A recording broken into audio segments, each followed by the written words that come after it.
upstairs.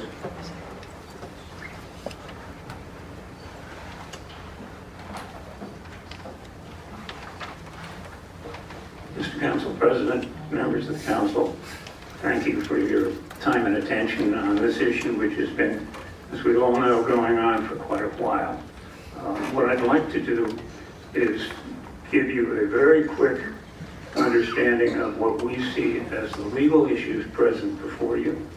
And then I would like to defer to the witnesses that we have here, including a planning expert, to comment on the same subjects that Ms. Sweet commented on.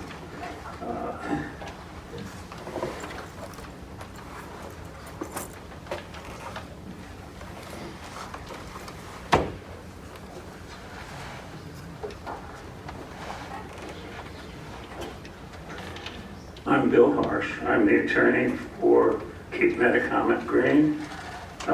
My address is 2139 Broad Street in Cranston. I've had some experience with groups like Keep Metacomet Green and with issues like the one directly in front of you. My background includes having been the director of DEM, having been chairman of the Public Utilities Commission, having worked with governors in the governor's office. I believe I have a pretty good sense of what you all are up against with this decision. Just to give you the thumbnail of the issues that we think are before you at this point.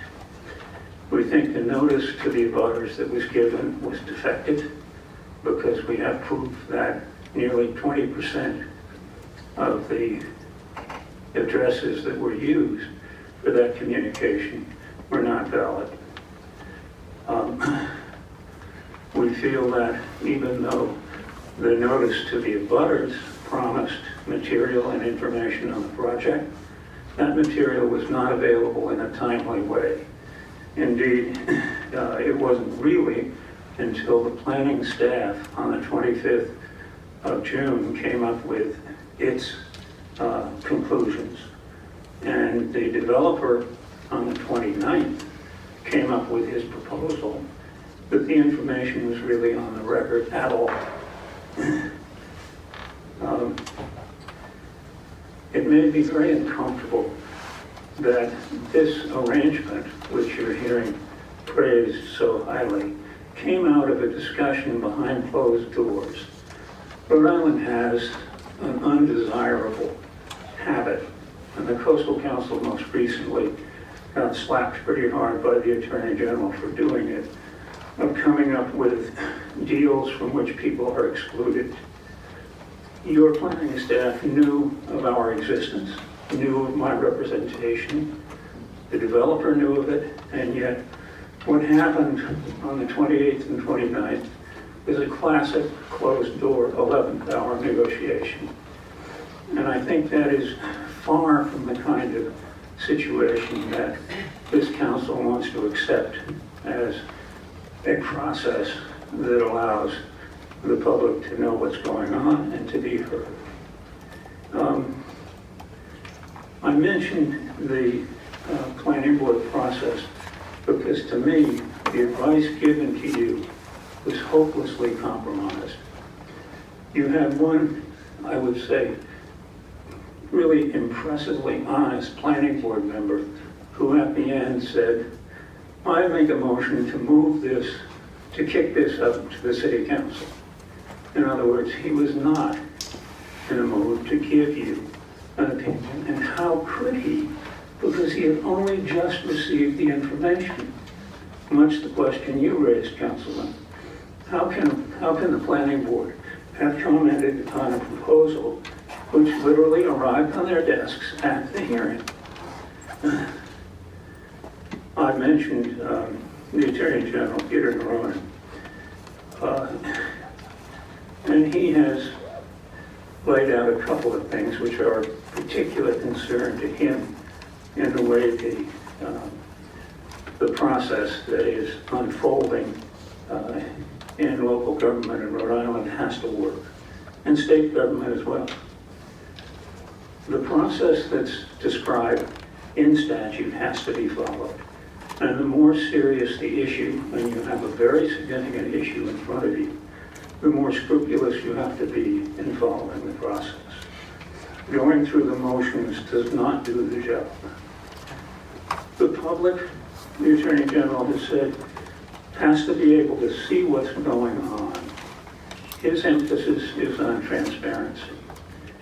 I can't consider this to be a transparent process when all the information shows up in your inbox at the 11th hour. The public has to receive adequate notice, this again from the Attorney General, and has to have an adequate opportunity to be heard.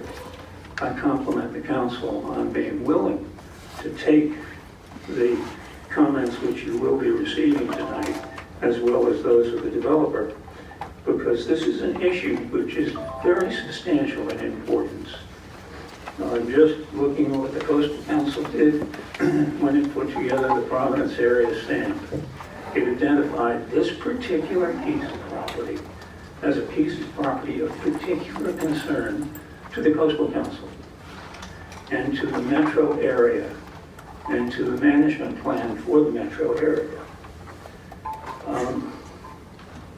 And then, of course, the ball comes back to you all, and that is that, as the Attorney General said, in several of these recent situations, there have to be clear findings based on the record in front of the body.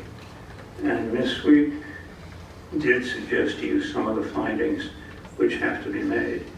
That being said, I'd like to introduce the planner that we have asked to join us and advise the council on his views on the subject of planning and compliance with planning objectives.